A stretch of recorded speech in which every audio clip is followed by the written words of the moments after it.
Hello and a very warm welcome. I am Gushin Galan and you're watching Firstpost. In the next few minutes, I get you the top 40 updates from around the world, only here on Fast and Factual. Let's get started.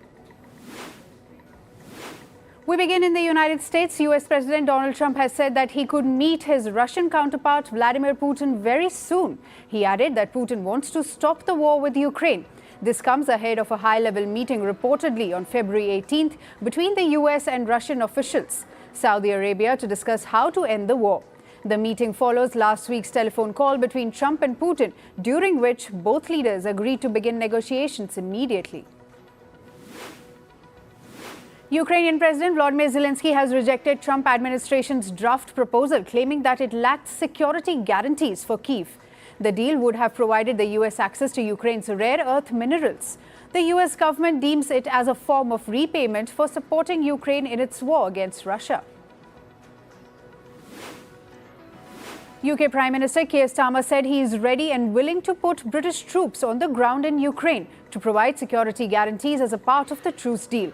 The remarks came after Ukrainian President Zelensky said he wants security guarantees for Ukraine to stop the war with Russia.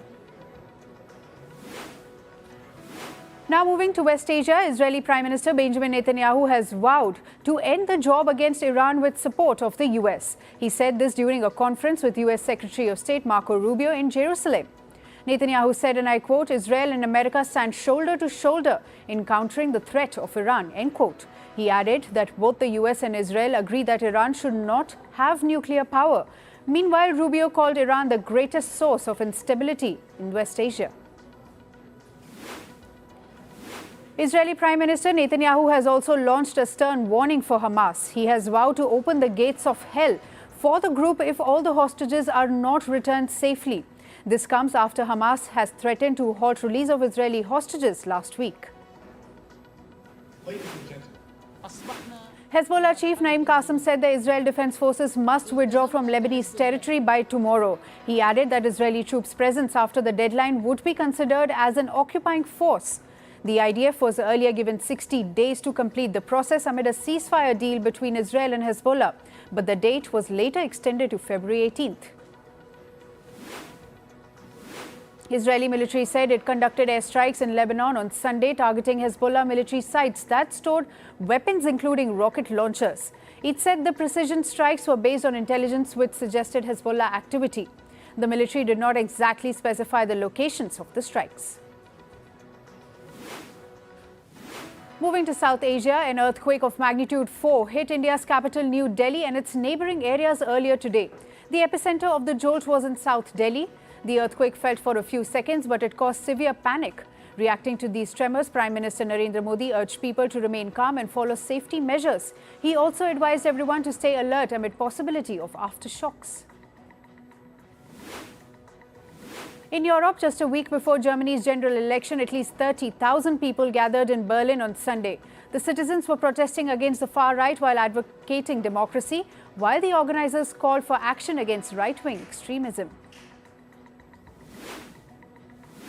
Argentine President Javier Milei has been facing impeachment calls by the opposition. This after he promoted a little-known cryptocurrency.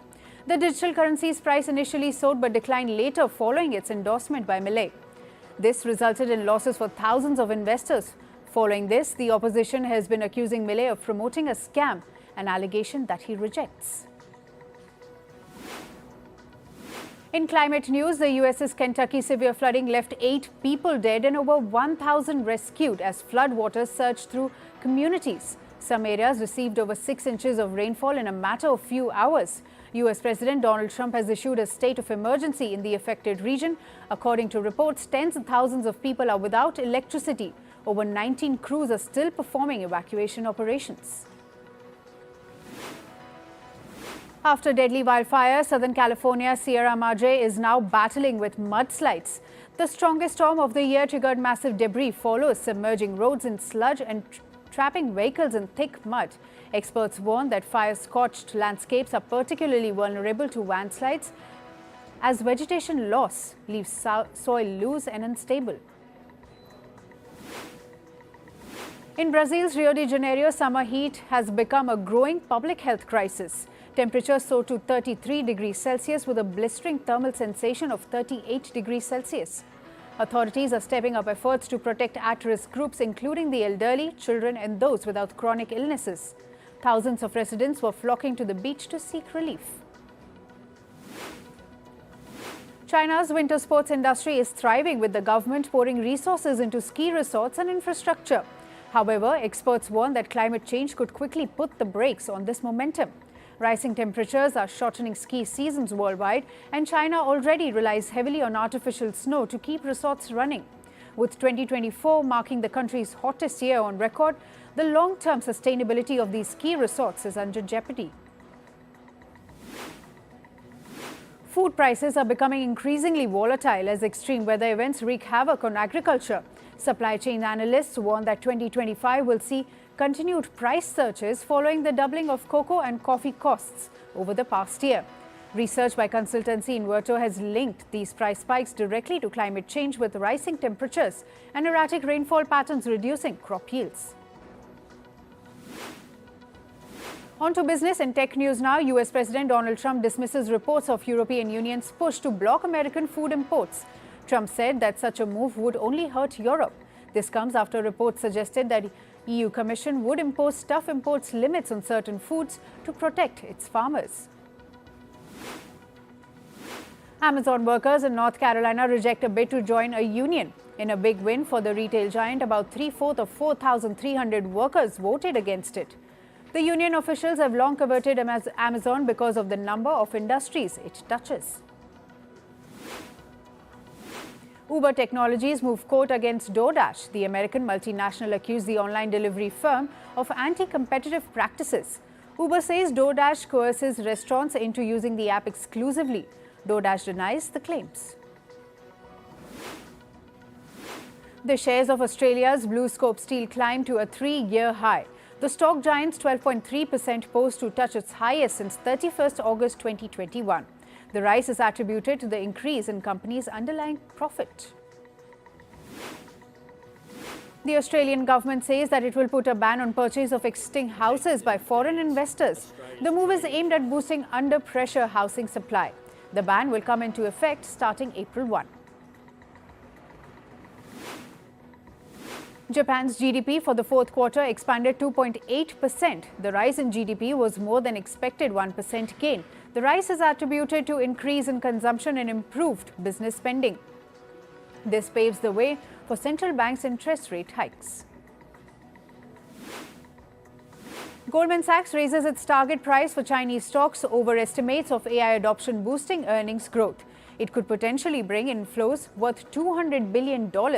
Goldman raises its 12-month target prices for CSI 300 to 4,700 from 4,600.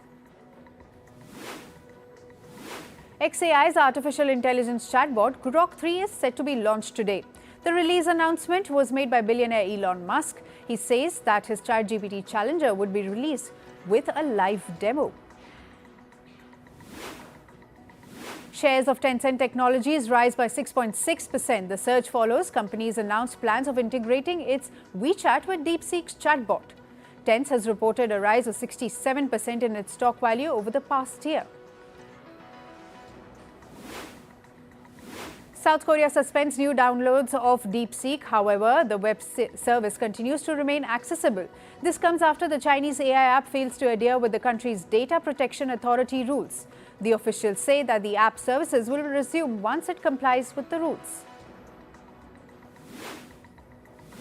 Moving to sports, and we start with cricket. The Indian Premier League 2025 final will be held at the Eden Gardens Stadium in Kolkata City. It is scheduled for the 25th of May. The opening match of the tournament will also take place in the same venue.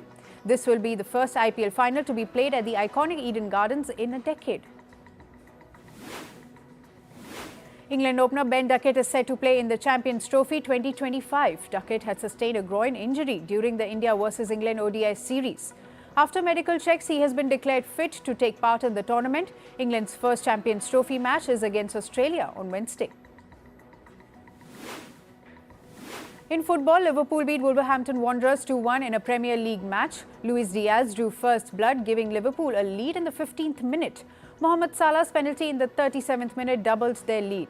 The Wolves tried to make a comeback in the second half. They scored 1 goal against Liverpool but couldn't overcome the lead. Meanwhile, Tottenham Hotspur defeated Manchester United 1-0 in a Premier League match. James Maddison scored just 13 minutes play, which was the lone goal of the match. The victory marked the end of a 7-match winless streak at home for the Spurs. United are placed in the 15th spot after their loss. In tennis, men's world number 1 Jannik Sinner has been banned for 3 months. This marks an end to a doping controversy that began nearly a year ago. Sinner admitted to partial mistakes by his team, due to which he tested positive for a banned substance twice. The World Anti-Doping Agency has said Sinner didn't intend to cheat purposely. Amanda Anisimova of the United States won the Qatar Open 2025. She defeated Latvia's Jelena Ostapenko 6-4, 6-3 in the final. This is Anisimova's 3rd career title. The American will enter the top 20 world rankings after the victory. In basketball, NBA legend LeBron James of the Los Angeles Lakers didn't play in the All-Star game. A persistent discomfort in the ankle forced him to miss the game. This is the first time in his career the basketballer has missed the All-Star match. James has made 20 appearances in the exhibition game. Chaos erupted during an ice hockey match between the US and Canada over the weekend. Players of the rival teams started fighting just as the match started. Spectators at the venue also booed the US national anthem. Cheering of the US national anthem has been a routine occurrence in the matches lately. These actions are in response to Trump's planned tariffs on Canada. In athletics, Ugandan athlete Jacob Kiplimo has etched his name into history books. He smashed the half-marathon record yesterday at a breakneck speed.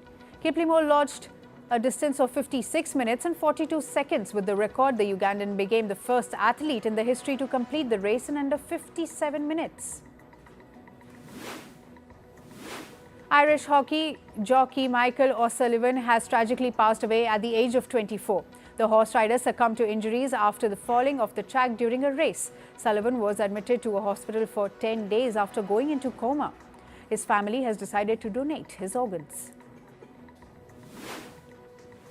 And finally, to the world of showbiz, the red carpet for the 78th British Academy Film Awards was rolled in London. Here are the highlights from the film category. Conclave took home the Best Film Award. Emilia Perez won the award for the Best Film Not in the English Language. The Brutalist's Brady Corbett won the Best Director Award, while Best Original Screenplay Award was given to Jesse Eisenberg for A Real Pain.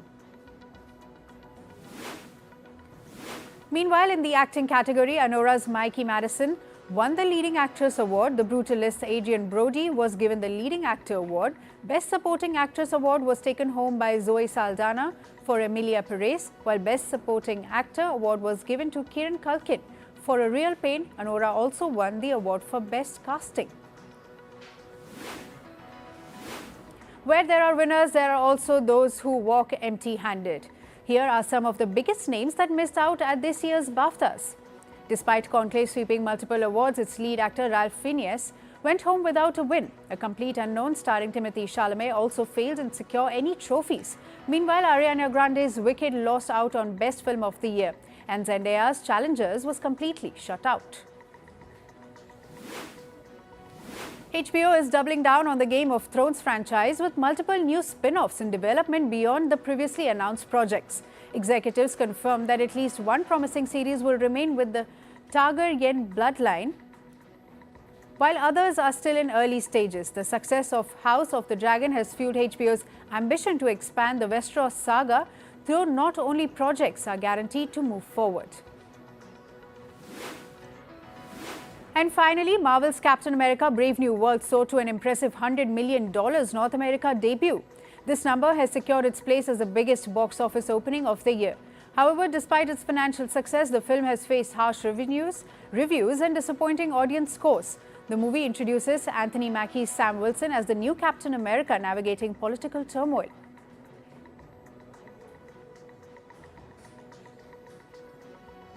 That's all for today. Thank you for joining us. I am Gushin Galan and we'll see you right back here tomorrow. Stay informed and stay tuned to Firstpost.